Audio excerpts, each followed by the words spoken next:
I'd like to conclude by saying vote chori is an anti-national act, and those across the aisle are doing an anti-national act. Thank you.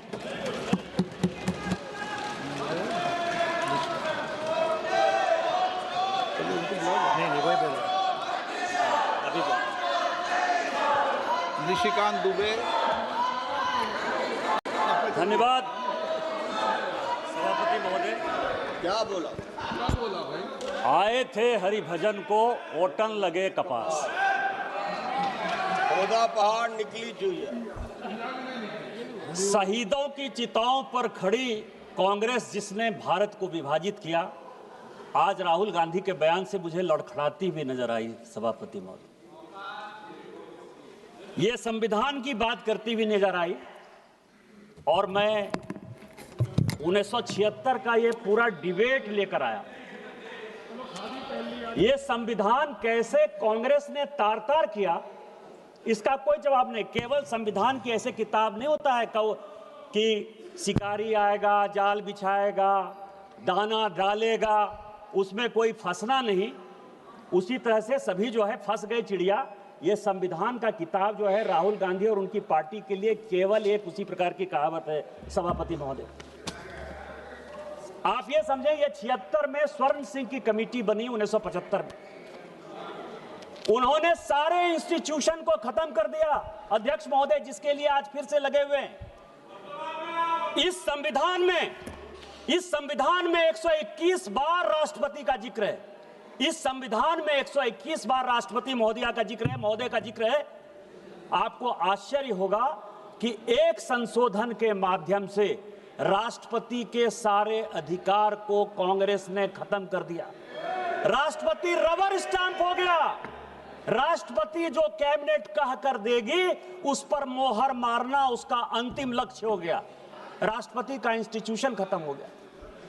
Indira Gandhi ने इसी vote चोरी करके जब रायबरेली का चुनाव जीता और जब फैसला हुआ कोर्ट का, तो ऐसा सिचुएशन इस व्यक्ति ने पैदा किया, इस पार्टी ने पैदा किया कि आपको आश्चर्य होगा कि 3 जज को बाईपास करके एक ऐसे चीफ जस्टिस को बना दिया जो 8.5 साल तक इसका मुख्य न्यायाधीश रहा। प्रेस की पूरी स्वतंत्रता खत्म हो गई। इंडियन एक्सप्रेस के एडिटर रामनाथ गोयनका से लेकर सारे लोग जो कुछ को कहते थे, और यह केवल इस संविधान संशोधन में हुआ। आज वो इंस्टीट्यूशन की बात करते थे, यूपीएससी जैसी संस्था, और ये पूरे सदन को जानने वाली बात है, यूपीएससी जैसी संस्था जो आईएएस और आईपीएस और ऑल इंडिया सर्विसेज को पैदा करती है। कांग्रेस का एक कार्यकर्ता बटुक सिंह 10 साल तक यूपीएससी का चेयरमैन रहा। ये यूपीएससी की हालत कर दी इन्होंने। ये चुनाव आयोग की बात करते हैं। इस देश का पहला चुनाव कमिश्नर सुकुमार सेन, जब वो रिटायर होते हैं तो उसको सूडान का ये राज्यपाल बना देते हैं। वीएस रमा देवी जब रिटायर होती है उसको हिमाचल का गवर्नर बना देते हैं। टीएन शेषन जब रिटायर होते हैं तो उसको अहमदाबाद में भारतीय जनता पार्टी के खिलाफ कैंडिडेट बना देते हैं। और एमएस गिल जब रिटायर होते हैं तो वो इस केंद्र के मंत्री 10 साल तक इसी सदन में रहते हैं। किस चुनाव आयोग की बात करते हो? किस ईमानदारी की बात करते हो? किस पारदर्शिता की बात करते हो? कौन सी कांग्रेस की बात करते हो? सीबीआई की बात कर रहे थे। अश्वनी कुमार जो सोनिया गांधी जी और राहुल गांधी का सिक्योरिटी अफसर था, वो सीबीआई का डायरेक्टर बनाया जाता है। रंजीत सिन्हा जो कांग्रेस के अहमद पटेल के यहां रोज बैठता था और जिसकी डायरी पकड़ाई कि उसने कांग्रेस के कितने नेता कब कहां गए, उसको सीबीआई का डायरेक्टर बना देता। कौन सी बात कर रहे हो यार? सीबीआई का यही हाल, आईबी का यही हाल। एमके नारायण को जो है ढोते रहे, कभी गवर्नर बना दिए, केवल कभी नेशनल सिक्योरिटी एडवाइजर बना दिए। किस तरह की बात करते हो? हाँ, हम आरएसएस के हैं, हम आरएसएस के हैं। मुझे गर्व है कि हम आरएसएस के हैं, और आरएसएस के इसीलिए हैं कि ऋण है शरीरों में, ऋण है शहीदों का, मगर कैसे चुकाएंगे? ऋण है शहीदों का मगर कैसे चुकाएंगे? लहू की जब तक बूंद है तब तक तिरंगा लहराएंगे। यही आरएसएस का मापदंड है और यही हमारा विषय है। अध्यक्ष महोदय, वोट चोरी और एसआईआर, ये पूरा डॉक्यूमेंट जो है राहुल गांधी के लिए ही लेके आया हूं। ये 1980 का, अध्यक्ष महोदय, ये 1980 का कांग्रेस का, ये क्या करना चाहते हैं ये देश को जानने वाला विषय है सर। और मैं सबसे पहले ये बताऊंगा, ये 1980 का जवाब है पी शिवशंकर का, कांग्रेस के मंत्री थे। इंद्रजीत गुप्ता जो है उन्होंने प्रश्न पूछा और ये कॉन्स्टिट्यूएंसी वाइज बिहार का ही चुनाव, चूंकि अभी डॉक्टर संजय जायसवाल बोल रहे थे, बिहार के काफी लोग बोले कि एसआईआर के बाद हम बड़े बहुमत से जीत कर आए हैं। आपको आश्चर्य होगा सर कि 324 की विधानसभा थी, 324 की, पूरे लिस्ट के साथ है, मैंने नहीं दिया, वो पी शिवशंकर ने इस फ्लोर पर दिया है। 81 विधानसभा में दोबारा पोल करना पड़ा, काउंटर मांड हुआ था। और इस 81 विधानसभा में यदि आप कहेंगे तो उसका नाम पढ़ दूंगा सर। विश्रामपुर में 50 जगह जो है बैलेट बॉक्स छीन लिए गए रास्ते में आते हुए। पांकी में बूथ नंबर 28 पर जो है सारे छीन लिए गए। रफीगंज में, नोखा में, भभुआ में, दिनारा में, कारातरी में, मसरख में, बख्तियारपुर में, बाढ़ में, 81 जगह पर चुनाव काउंटर मांड हुआ था सर। इसी बैलेट पेपर के कारण schedule caste, schedule tribe, OBC को वोट नहीं देने दिया जा रहा था सर। आज क्या फिर से वही वापस आना चाहते हैं?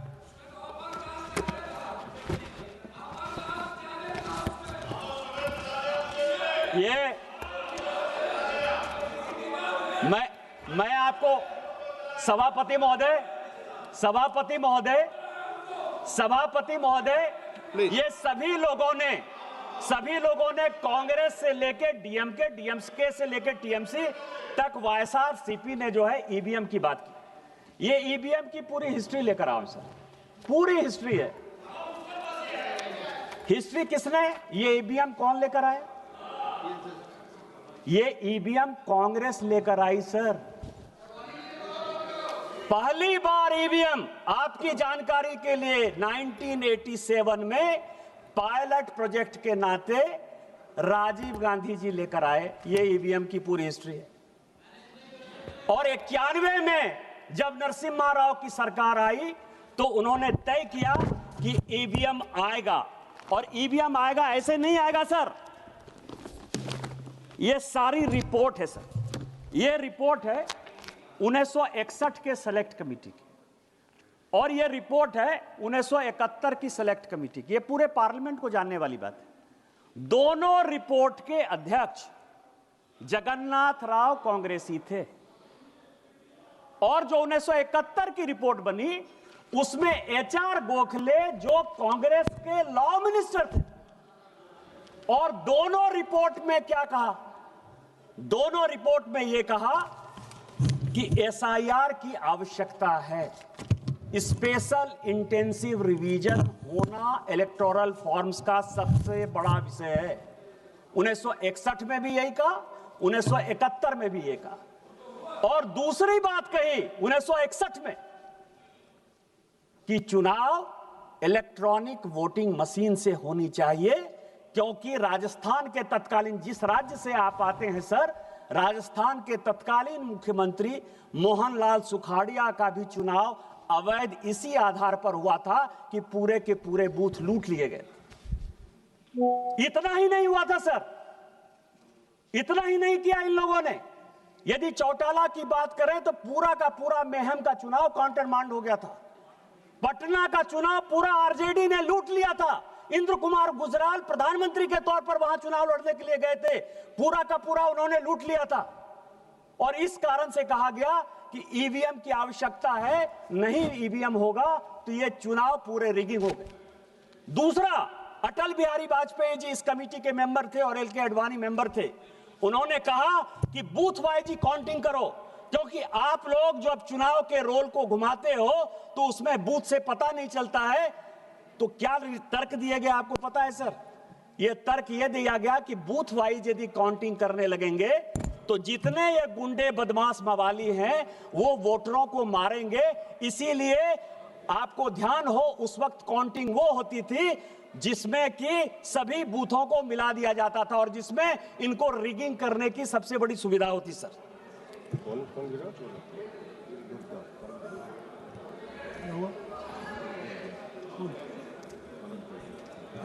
गिरे, ठीक है ना, पेट बुढ़िया। चलो बोलिए बोलिए।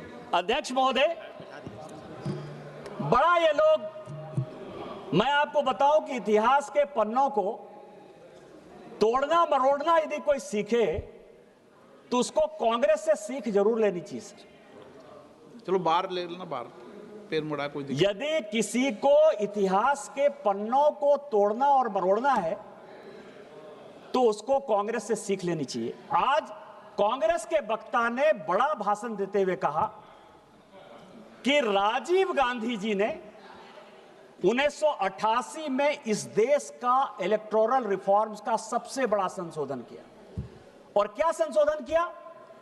21 साल जो उम्र थी उस उम्र को 18 साल कर दिया। सर, यदि कांग्रेसियों में हिम्मत है तो ये 1972 के ज्वाइंट कमेटी की रिपोर्ट है।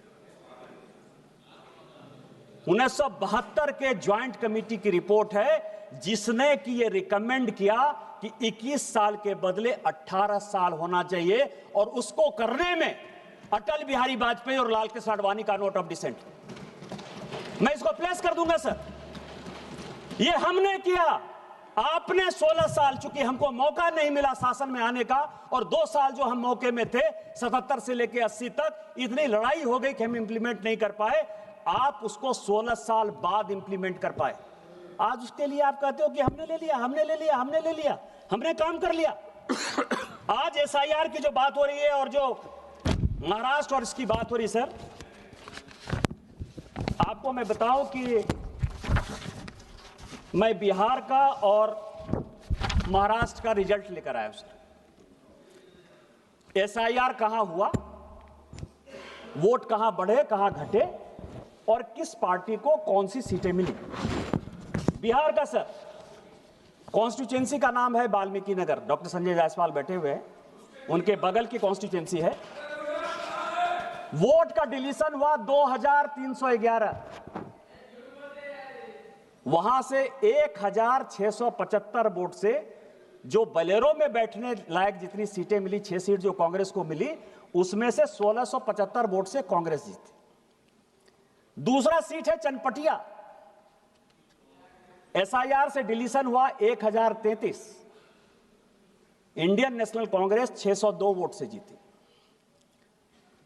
तीसरा सीट है ढाका, एसआईआर का डिलीशन हुआ 457, 178 सीट से वोट से आरजेडी जीती। और उसमें 298 लोग ऐसे हैं, सभापति महोदय, आपकी अध्यक्ष महोदय, आपकी जानकारी के लिए, जो विदेश में बैठे हुए हैं, दुबई में और कुवैत में, और उन्होंने यहां वोट डाल दिया। चौथी सीट है फारबिसगंज, एसआईआर का डिलीशन हुआ 1400, 221 वोट से कांग्रेस जीती। पांचवी सीट है बलरामपुर, जिसमें 1468 डिलीशन हुआ और हम जीते, एलजेपी रामविलास 389 वोट से। इसके बाद सीट है रामगढ़, 1197 वोट से डिलीशन हुआ, 30 वोट से बहुजन समाज पार्टी जीती।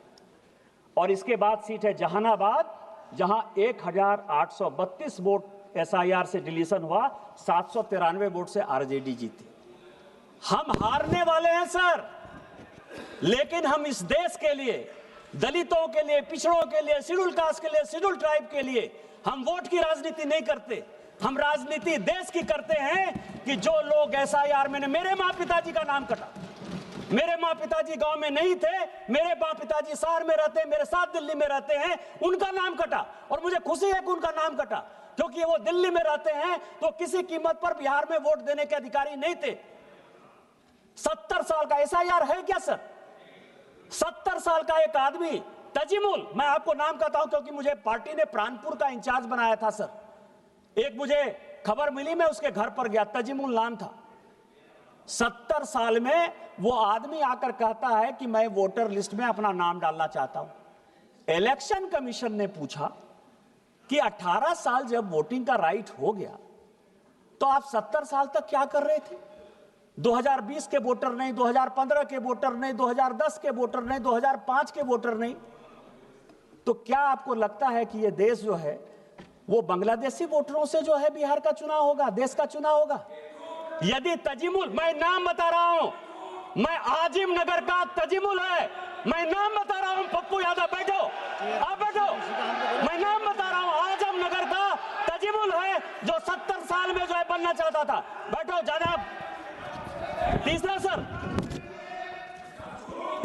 महाराष्ट्र की बात है सर। महाराष्ट्र में कलवा एक सीट है सर, वोटर बढ़े 41,000। सुप्रिया सुले जी के पार्टी के जितेंद्र आहवाट जीते 96,000 वोट से। भिवंडी वोट बढ़ा 37,000। 52,000 वोट से रईस कसाम शेख चुनाव जीते सर। खेड अलांदी 23,000 वोट बढ़ा, 51,000 वोट से बाबाजी रामचंद्र काले जीते। मेरे पास पूरी लिस्ट है, मेरे पास 100 जगह की लिस्ट है। यदि कहेंगे तो मैं प्लेस कर दूंगा, इतना समय में लेना नहीं चाहता, लेकिन मैं ये कह रहा हूं यदि वोट इंक्रीज हुआ तो फायदा महायुति को हुआ। एसआईआर में वोट यदि डिलीट हुआ तो फायदा आरजेडी कांग्रेस को हुआ। इसके बाद भी आपको जो है एसआईआर खराब लग रहा है। एसआईआर क्यों ये विरोध कर रहे हैं सर, उसके पीछे का रीजन मैं आपको बता देता हूं। जो कल माननीय प्रधानमंत्री जी ने कहा, ये किताब लेकर आया हूं sir, Indian national Congress and the Muslims.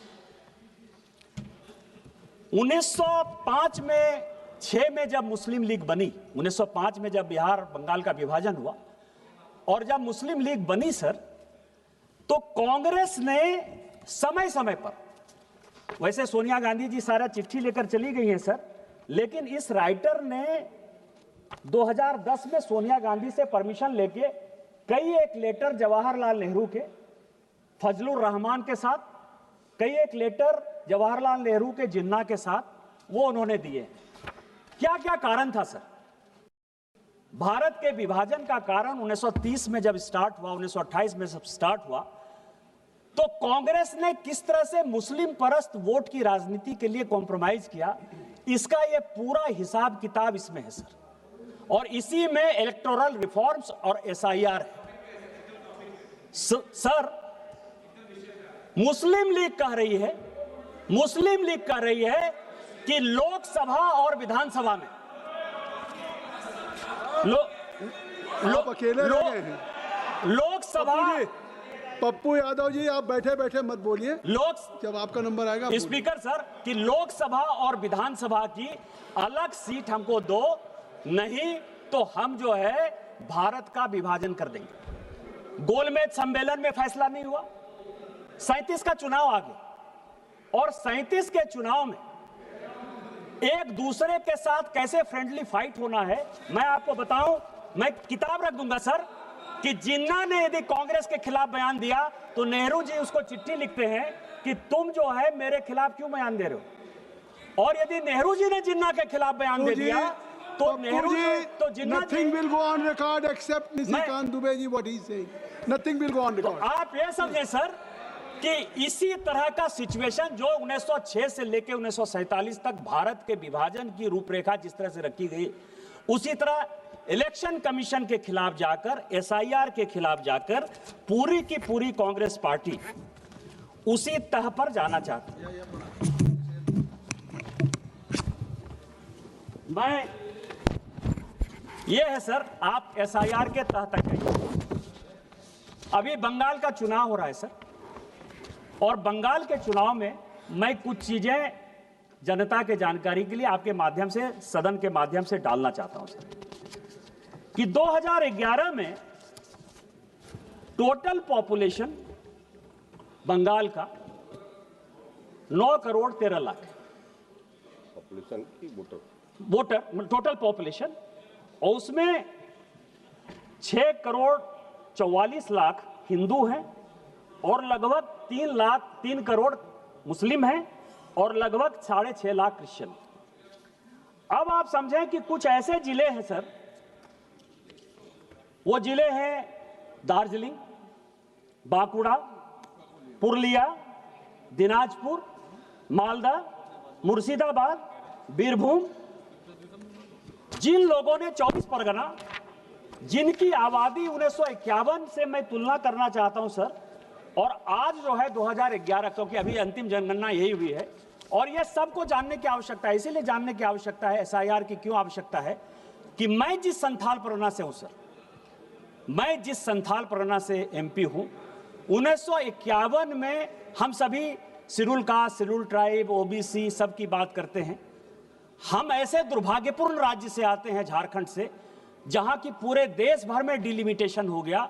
हमारे यहां झारखंड में आज भी डिलिमिटेशन नहीं हुआ, और अभी जो 2026-27 में डिलिमिटेशन होगा, मैं सोचता हूं कि शायद वहां भी डिलिमिटेशन नहीं होगा। उसका कारण यह है सर कि 1951 में हमारे यहां आदिवासियों का पॉपुलेशन 45% था।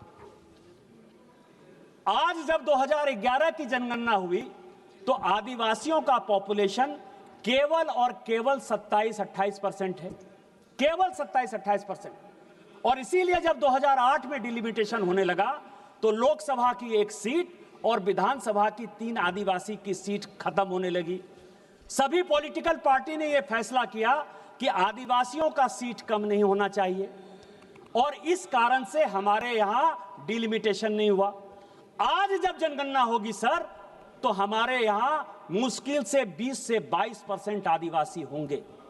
जिस मुसलमान की आबादी 9% थी, आज उस मुसलमान की आबादी 2011 में 24% है। पूरे देश भर में मुसलमान 4% बढ़े हैं, पूरे देश भर में मुसलमान 4% बढ़े हैं। हमारे यहां रोजगार का एक साधन नहीं है, लोग विस्थापन और पलायन के शिकार हैं। इसके बावजूद भी 15% मुसलमान कौन हैं? वो सभी बांग्लादेशी घुसपैठिए हैं, जिसके आधार पर कांग्रेस, JMM, TMC चुनाव जीतती है, और इसी कारण से वो SIR का विरोध करती है। आप इसको देखिए सर, चुनाव का मैं आपको बताऊं, 24 परगना में 1941 में मुस्लिम वोट जो है वो 32% था। जब भारत स्वतंत्र हुआ और जब बांग्लादेश बन गया तो 24 परगना में मुस्लिम का आबादी 1951 में केवल 23% था, और आज 2011 की जनगणना के हिसाब से ये फिर से 33% है, फिर से 33% है। पूरे देश भर में मुसलमान इन दिनों में 4% बढ़े हैं, 24 परगना में 13%, 14% कैसे बढ़े? इसका जवाब कौन देगा? कोलकाता सर, कोलकाता में ये 2011 की बात कर रहे हैं हम। I am not talking about 2025। उस वक्त हमारा होम मिनिस्टर नहीं था, कांग्रेस का था। आपने उसको बचाया है, आपने, CPM ने और कांग्रेस ने मिलकर मुसलमान को लाया है, इसीलिए SIR का विरोध कर रहे हैं, इसीलिए भी। कोलकाता 1941 में 24% था, जब भारत स्वतंत्र हुआ तो 12% रह गए सर, केवल 12%। यह आपको भी देखने की बात, काकोली जी 5 साल के बाद आपका बच्चा नहीं जीत कर आएगा, मुसलमान जीत कर आएगा जो बांग्लादेशी होगा। एक मिनट निशिकांत जी, ये जो अपनी फिगर, हर मेंबर को अपनी फिगर देंगे, अगर कोई चुनौती देता है तो उसके लिए मैं कहूंगा ये अपना कॉन्फिगरेट कर देंगे, तो ऐसा नहीं है। आप बैठिए, आपको आर्टिकुलेट कर देंगे, आर्टिकुलेट कर देंगे। 12% था सर, आज 2011 की जनगणना के हिसाब से, 2011 की जनगणना के हिसाब से स्पीकर सर वो 22% है। 10% मुसलमान कोलकाता में बढ़े हैं सर। मालदा और मुर्शिदाबाद, मालदा में मुस्लिम 28% था, जब भारत स्वतंत्र हुआ तो 22% पर आ गया। आज मालदा में 46% है, मुर्शिदाबाद में 46% है। आप और इसीलिए लालजी जी आप बैठ जाएं, लालजी बैठ जाएं, माननीय सदस्य बैठ जाएं। ये निशिकांत दुबे जी, माननीय निशिकांत दुबे जी आप सुन लें। निशिकांत दुबे जी ने ये आज चुनाव सुधार पे बात नहीं कह रहे हैं, इसके पहले भी डेमोग्राफी के बारे में ये कई बार सवाल उठा चुके हैं इस सदन में, तो ये इनको मैंने अलाउ किया, इनको करने दिए। आप बैठिए। सर आप नहीं डिक्टेट करेंगे, नहीं सर, आप जाति जनगणना की मांग करते हैं, आप जाति जनगणना की मांग करते हैं, और अगर वो जातियों की जनसंख्या, गौरव गोगोई जी, अगर आप एक तरफ जाति जनगणना की मांग करते हैं और वो जाति की जनसंख्या दे रहे हैं, तो ये जनसंख्या वो दे सकते हैं, जाति की जनसंख्या दे सकते हैं। सर 24 नवंबर 1980 लाल कृष्ण आडवाणी जी का प्रश्न है इलेक्टोरल रिफॉर्म्स, और वो कह रहे हैं सर, अभी राहुल गांधी जी बड़ा लंबा बोल कर गए कि प्रधानमंत्री जी मेंबर हैं, अमित शाह जी मेंबर हैं, मैं अकेले मेंबर हूं, मेरी बात नहीं सुनी जाती है। ये 24 नवंबर 1980 का लाल कृष्ण आडवाणी का पार्लियामेंट में इलेक्टोरल रिफॉर्म्स पर क्वेश्चन है सर, और उसका जवाब शिवशंकर जी देते हैं। शिवशंकर जी ये देते हैं, रिकॉर्ड का चीज है सर, कि चुनाव आयोग बहुत ही ईमानदारी से काम कर रहा है, इसीलिए अपोजिशन के किसी नेता को उसके सिलेक्शन प्रोसेस में इन्वॉल्व करने की आवश्यकता नहीं। 1950 से लेकर 2014 तक आप जो है लगभग 64 साल तक आपने जिसको चाहा चुनाव आयोग का अधिकारी बैठा दिया। मदर टेरेसा पर जिस आदमी ने किताब लिखा, जो ज्वाइंट सेक्रेटरी के लिए एमपैनल नहीं हुआ, एडिशनल सेक्रेटरी के लिए एमपैनल नहीं हुआ, सेक्रेटरी के लिए एमपैनल नहीं हुआ, वो नवीन चावला चीफ इलेक्शन कमिश्नर हो गया। केवल मदर टेरेसा का जो है, केवल क्रिश्चियनिटी को जब बढ़ा रहा था, केवल उसके आधार पर आपने चुनाव आयोग बना दिया। एमएस गिल, जिसने कि राहुल, जब Sonia Gandhi ji office of profit के चक्कर में फंस गई और लगा कि ये दीवार हो जाएंगी, 6 साल के लिए चुनाव लड़ने के लिए काबिल नहीं रहेंगी, उस एमएस गिल को आपने जब बचाया, उसने उसके रिटायर होते ही 10 साल तक उसको ढोते रहे, आप केंद्र में मंत्री बनाए रखे। आज आप जो है 100 चूहे खा के बिल्ली चले हज को। हमने तो कम से कम एक कमेटी बना दी कि कम से कम आपको चुनाव आयोग के घोषणा के पहले, यदि आपको लगता है कि बात नहीं सुनी जाती है, तो चुनाव आयोग के घोषणा के पहले आपको लिस्ट भेज देते हैं, आप उस कमेटी के सदस्य होते हो, कम से कम नोट ऑफ डिसेंट आप लिख देते हो। हम लोगों के नेता को सर, चाहे वो अटल जी हो, चाहे आडवाणी जी हो, चाहे मोदी जी हो, चाहे अमित शाह जी हो, चाहे सुषमा जी हो, जब वो लीडर ऑफ द पार्टी थी, मुख्यमंत्री थी, तो उसको तो अखबार से ही पता चलता था ना सर। 1980 में आपने कहा कि introduction of electronic gadget for the purpose of exercise of votes हम इंप्लीमेंट करने वाले हैं। 1980 से आप जिन चीजों को पूरे देश को घुट्टी पिलाते रहे, हमारे जैसे लोगों को मूर्ख बनाते रहे, बैलेट से जो है आप लूट कर जो है हमारे वोटर को तंग करके यहाँ आते रहे और कहते रहे बार बार कि हम इलेक्ट्रॉनिक गैजेट से चुनाव लड़ेंगे। आज उसी ईवीएम के खिलाफ आप मुझे बताने की कोशिश कर रहे हो।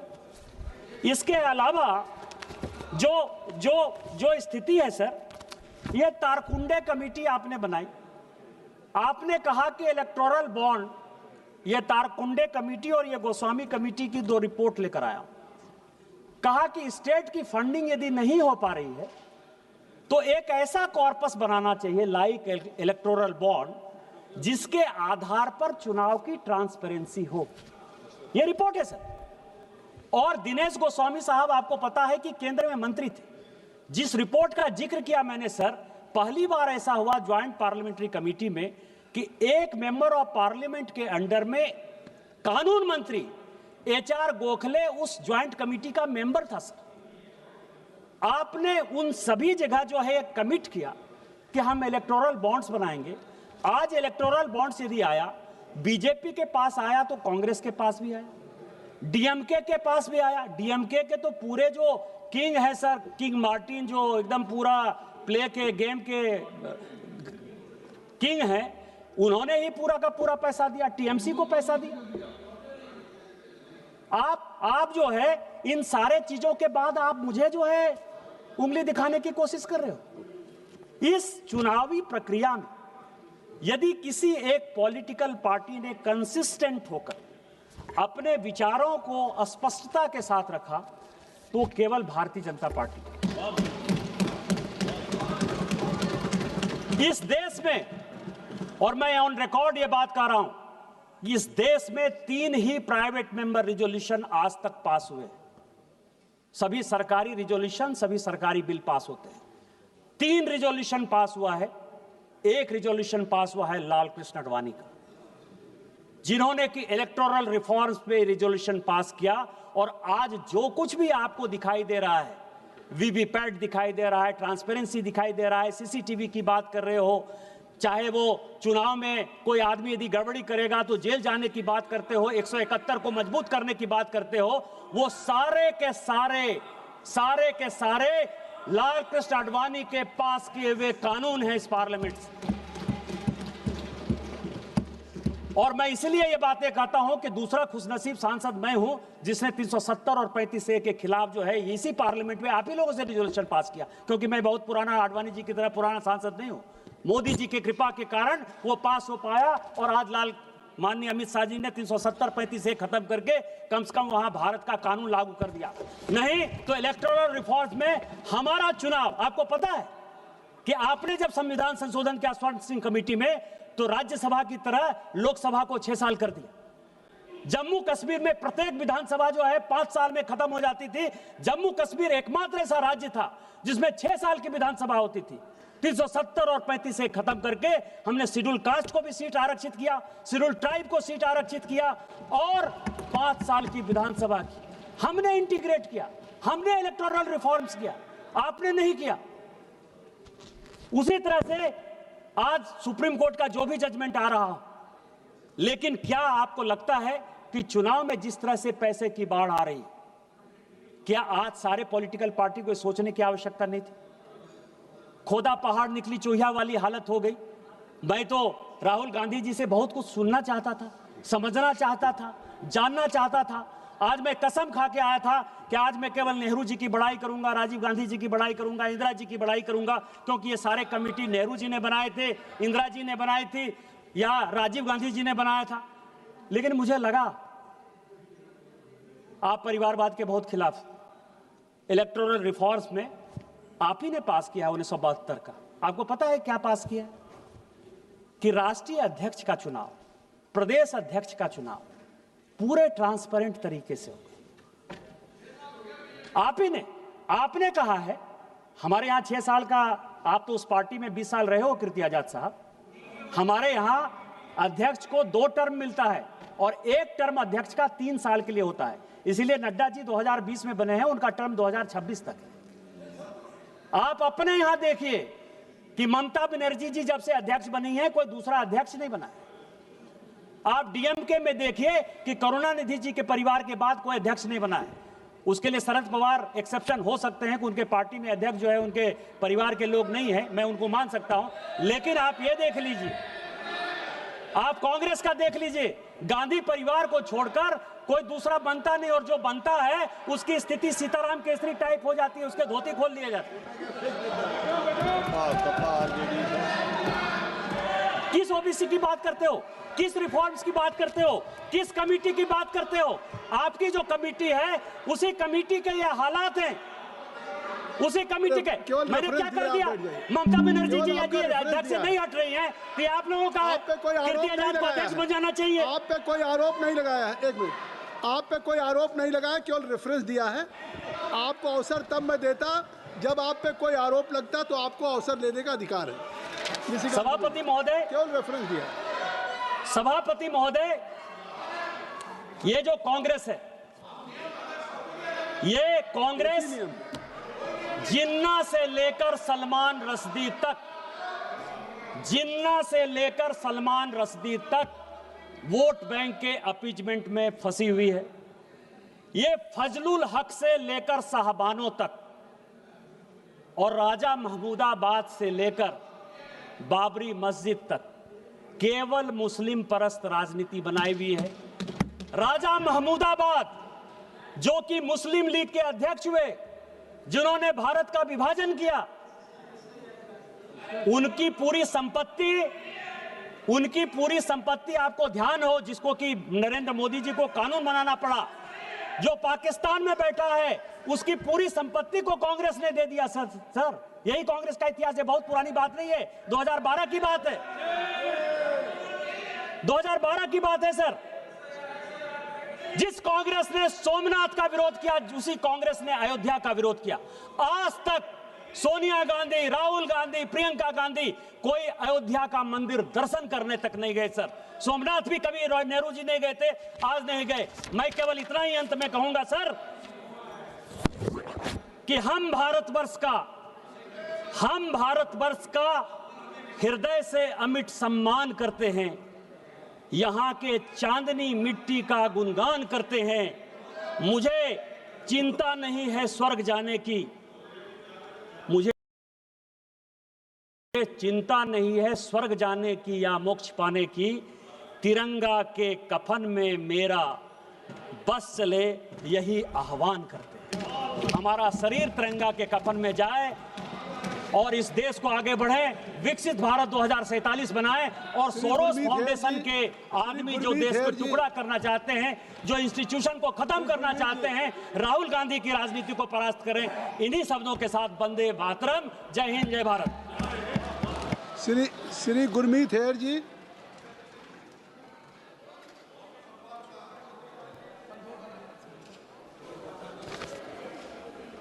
धन्यवाद।